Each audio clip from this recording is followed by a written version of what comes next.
అందరికీ నమస్కారం. నేను మీ కనకదుర్గ అడ్వకేట్. ఈరోజు గిరిజనుల గురించి కొన్ని విషయాల్ని తెలుసుకున్నాం.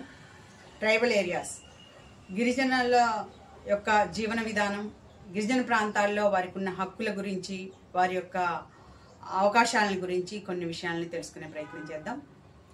గిరిజన ప్రాంతాల్లో ట్రైబల్స్ వారు ఆ అడవి తల్లిని నమ్ముకొని అడవి బిడ్డలుగా జీవిస్తూ అడవిలో దొరికిన సంపదనే వారి జీవనానికి ఉపయోగించుకుంటూ అడవిలో వారికి తేనె కానీ ఎదురు బొంగుల వ్యాపారం కానీ అక్కడ దొరికే సంపద పంట ఏదైతే ఉందో దాన్ని వారికి తోచిన విధంగా వ్యవసాయం చేసుకుంటూ అక్కడ వారు జీవనాన్ని సాగిస్తున్నారు. వారికి ఎక్కువగా ఉపాధి అవకాశాలు కూడా లేవు. అక్కడ వారికి సౌకర్యాలు కూడా చాలా తక్కువగా ఉండడం, లేదా వారికి చదువు లేకపోవడం, వారు ఇల్లిటరేటర్గా ఉండడం, వారి పిల్లలకి సరైన వైద్యము, డెలివరీ కావడానికి మహిళలకు కూడా వైద్యశాలలు లేకపోవడం, వారికి రవాణా సౌకర్యం కూడా లేకపోవడం, తాగునీరు కూడా సరైనది లభించకపోవడం, ఇలా వెనకబడిన తరగతుల్లో ముఖ్యంగా గిరిజనులనే చెప్పుకోవాలి. ఎస్సీ బీసీల కంటే కూడా గిరిజనులు ఎక్కువగా ఇబ్బందులకి గురి అవుతూ ఉంటారు. అది గమనించిన మన డాక్టర్ బిఆర్ అంబేద్కర్ గారు రాజ్యాంగంలోని 5th షెడ్యూల్లో గిరిజనుల ఏరియాస్ని పొందుపరచడం జరిగింది. ఈ విధంగా వారికి రాజ్యాంగ హక్కులు కల్పించడం జరిగింది. వారిని ప్రొటెక్ట్ చేయడం కోసం 5th షెడ్యూల్లో వారిని యాడ్ చేయడం జరిగిందనమాట.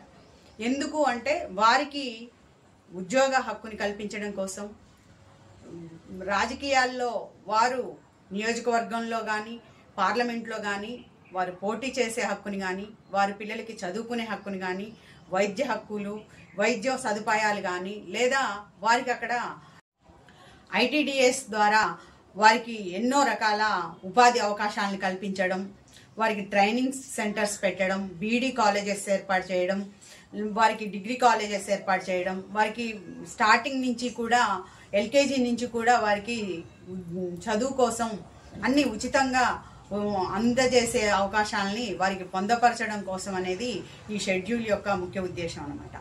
రాజ్యాంగంలోని 5th షెడ్యూల్లో వారిని పొందపరచడం, ఏజెన్సీ ఏరియా ప్రాంతాలని చేర్చడం వల్ల ఎక్కువగా మన దేశంలో ట్రైబల్ ఏరియాస్ ఎక్కడున్నాయి అంటే ఛత్తీస్గఢ్, ఒరిస్సా, మధ్యప్రదేశ్లో ఎక్కడైతే అడవి బిడ్డలుగా అడవి ప్రాంతాల్లో అడవినే నమ్ముకొని అడవి సంపదనే ఆధారంగా చేసుకొని జీవనం సాగిస్తున్నారో వారందరికీ కూడా ఈ 5th షెడ్యూల్లో చేర్చడం జరిగిందనమాట. ఆ తర్వాత వారి ప్రాంతాల్లో గిరిజనులు మాత్రమే పోటీ చేసే హక్కుని, ఇతరులు ఎవరు కూడా అక్కడ పోటీ చేయడానికి అవకాశం లేదు. ఈ రోజు వరకు కూడా అదే జరుగుతోంది. అక్కడ పిల్లలు ఇప్పుడిప్పుడే అభివృద్ధిలోకి వస్తున్నారు, ఉద్యోగాలు చేస్తున్నారు, ఐఏఎస్లుగా, ఐపీఎస్లుగా, టీచర్స్గా, లెక్చరర్స్గా వారు అభివృద్ధి చెందడం జరుగుతుంది. అలాగే వారు ఉపాధి అవకాశాలను కూడా ఎక్కువగా మెరుగుపరుచుకోవడం, ప్రభుత్వం వారికి లోన్స్ కల్పించడం, ట్రైనింగ్ సెంటర్స్ పెట్టడం, కుట్టు మిషన్లు సరఫరా చేయడం, లేదా అల్లికలు, వారికి ఎంబ్రాయిడరీ వర్క్ కూడా నేర్పించడం ఐటీడీఏ ద్వారా జరుగుతుందన్నమాట. అంగన్వాడీ సెంటర్స్ ఏర్పాటు చేయడం, ఉచితంగా వారికి అన్ని రకాల రేషన్ కూడా అందించడం జరుగుతుంది. ఆ విధంగా ట్రైబల్స్ని డెవలప్ చేయాలనే ఒక ఉద్దేశంతో, ట్రైబల్స్ యొక్క అభివృద్ధిని చూడడం కోసం అనేది మన రాజ్యాంగంలో ఇలాంటి అవకాశాలని కల్పించి వాళ్ళని ప్రొటెక్ట్ చేయడం అనేది జరుగుతుంది. ఇప్పటికీ కూడా ఏజెన్సీ ఏరియాల్లో ట్రైబల్స్ తప్ప వేరే వాళ్ళు పోటీ చేసే హక్కు వారికి ఎవరికి లేదు. అక్కడ అలాంటి అవకాశం కూడా ఎవరికి ఇంతవరకు 170 యాక్ట్కి ముందు ట్రైబల్స్ నాన్ ట్రైబల్స్కి ల్యాండ్ని అమ్మకూడదు, నాన్ ట్రైబల్స్ ట్రైబల్స్కి ల్యాండ్స్ని అమ్మొచ్చు. ట్రైబల్ మధ్య ట్రాన్సాక్షన్ జరగచ్చు, నాన్ ట్రైబల్స్కి మధ్య కూడా ట్రాన్సాక్షన్ జరగకూడదు. అంటే గిరిజనులకి అమ్ముకోవచ్చు ల్యాండ్ని. అంటే గిరిజనులు కానివారు బీసీలు, ఓసీలు, ఎస్సీలు ఎవరైనా సరే గిరిజనులకు అమ్మొచ్చు. కానీ ఈ బీసీలు, ఓసీలు, ఎస్సీలు ఎవరైతే ఉన్నారో ఎస్సీలకు అమ్మకూడదు, ఎస్సీలు బీసీలకు అమ్మకూడదు, ఎస్సీలు ఓసీలకు అమ్మకూడదు.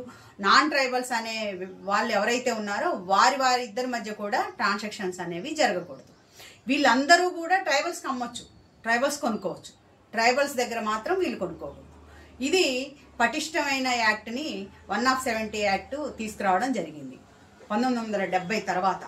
కాబట్టి ఇప్పుడు వచ్చిన సమస్యల్లో ఏంటంటే 1970కి పూర్వం నాన్ ట్రైబల్స్ ఎవరైతే ఉన్నారో 50-60 ఇయర్స్ అంటే 70 ఇయర్స్ బ్యాక్, అంటే 1969కి పూర్వం ఎవరైతే వ్యవసాయాలు చేసుకుంటూ ఇప్పటి వరకు వారు ఇండ్లు కట్టుకొని వ్యవసాయాలు చేసుకుంటూ ఆ భూమికి శిస్తు కడుతూ పట్టాదారు పాస్ పుస్తకాలని పొంది ఉన్నారో, అంతకుముందు ఎవరి దగ్గరైనా ట్రైబల్స్ దగ్గర కొనుక్కుంటే వారి యాన్సిస్టర్ ఎవరైతే ఉన్నారో వారి వారసత్వంలో ఉన్న పిల్లలు ఇప్పుడు కేసేసి ఎల్టీఆర్లో మా వారసులు మాకు తెలియకుండా అమ్మారండి ఎవరో మా పెద్దవాళ్ళు, అది మా ల్యాండ్ మాకు ఇవ్వమని అడిగి ఆ ల్యాండ్ని వీరు పొందే అవకాశం వీరికి ఉంది.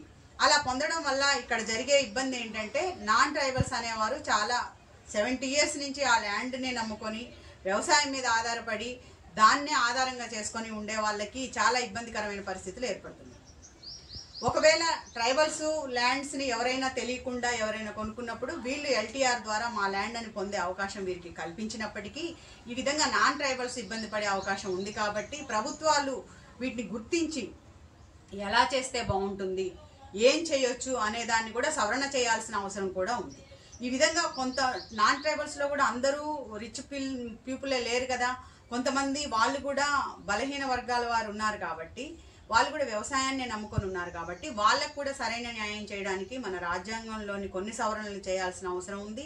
నాయకులు కానీ మేధావులు కానీ ఈ నిర్ణయాలు తీసుకోవాల్సిన అవకాశాలు ఏదైనా ఉంటే వాటిని సవరించే ప్రయత్నం చేయాలి. ఎందుకంటే ఇప్పుడు మనం 21st సెంచరీ జరుగుతున్నా కూడా ఎంతో అభివృద్ధి చెందినా కూడా వారు కూడా అభివృద్ధి చెంది విద్యావంతులయ్యి ఉద్యోగాలు చేస్తూ వారు కూడా ఉన్నతమైన స్థితికి వస్తున్నారు. కాబట్టి ఈ విధంగా సవరణలు చేస్తే బాగుంటుంది అని ప్రజల యొక్క అభిప్రాయం అన్నమాట. అలాగే ఎల్టీఆర్ ద్వారా కూడా ఈ హక్కులు ఏవైతే ఉన్నాయో భూమి హక్కుల్ని పొందినప్పుడు స్పెషల్ డిప్యూటీ కలెక్టర్ కోర్టులో ఈ కేసుని ఫైల్ చేసుకునే అవకాశం ఉంటుంది. అక్కడ ఎక్కడైతే ఏజెన్సీ ఏరియాల్లో స్పెషల్ డిప్యూటీ కలెక్టరే జ్యుడిషియల్ పవర్స్ కలిగి ఉన్నారనమాట. కాబట్టి ఈ విధంగా గిరిజనులు వారి హక్కుల్ని పొందే అవకాశం, ఎప్పుడు కూడా వారు ఇతరులకి భూమిని అమ్మేటప్పుడు 1-2 సార్లు ఆలోచించి అమ్మాలి. వారి అవసరాల కోసం భూముల్ని అమ్మేసి నాన్ ట్రైబల్స్ మీద మళ్ళీ కేసు ఫైల్ చేసి ఆ భూమిని స్వాధీనం చేసుకునే ప్రయత్నాలు కూడా చాలా జరుగుతున్నాయి ఈ మధ్యకాలంలో. చాలా వారి మధ్య ఇలాంటి ఇబ్బందికరమైన పరిస్థితులు ఏర్పడినప్పుడు వారికి మధ్య చాలా విభేదాలు జరగడం జరుగుతుంది. డిస్ప్యూట్స్ అనేవి వస్తున్నాయి, ల్యాండ్ డిస్ప్యూట్స్. వారికి మధ్య వర్గ భేదాలు, లేకపోతే ఈ క్యాస్ట్ ప్రాబ్లమ్స్ ఇవన్నీ కూడా రావడం, రాజకీయంగా కూడా ఇన్వాల్వ్మెంట్ అనేది జరుగుతుంది. కాబట్టి ఇలాంటి ఇబ్బందికరమైన పరిస్థితులు ఏర్పడకుండా ఉండాలి అంటే ఒక పటిష్టమైన చట్టం అనేది రావాలి. ఈ ఉన్న చట్టాన్ని ఎలా ఉపయోగించుకోవాలో ట్రైబల్స్ తెలుసుకోవాలి. నాన్ ట్రైబల్స్ కూడా తొందరపడి వాళ్ళ దగ్గర ల్యాండ్స్ కొనకూడదు. మీ డబ్బులు వారికి ఇచ్చి మీరు ల్యాండ్స్ కొనుక్కొని మళ్ళీ తిరిగి వాళ్ళకి ఎవరో ఒకరు అడ్వైజ్ ఇచ్చి వాళ్ళు ఎల్టీఆర్ కోర్టులో వేసుకొని వాళ్ళు ఆ ల్యాండ్ని స్వాధీనం చేసుకునే అవకాశాలు వాళ్ళకు ఉన్నాయి. కాబట్టి మనం ఏం చేస్తే బాగుంటుంది, ఎలా చేస్తే బాగుంటుంది మీరు కూడా ఆలోచించి వారి దగ్గర ల్యాండ్స్ కొనేటప్పుడు మీరు ఏదైనా లీగల్ అడ్వైస్ తీసుకొని కొనే అవకాశం ఉంది. కాబట్టి మీరు లీగల్ అడ్వైస్ తీసుకోండి, తొందరపడి ల్యాండ్స్ కొనొద్దు. ఏజెన్సీ ప్రాంతాల గురించి ఈ విషయాల్ని మీరందరూ కూడా తెలుసుకుంటారని ఆశిస్తూ థ్యాంక్ యూ. నేను మీ కనక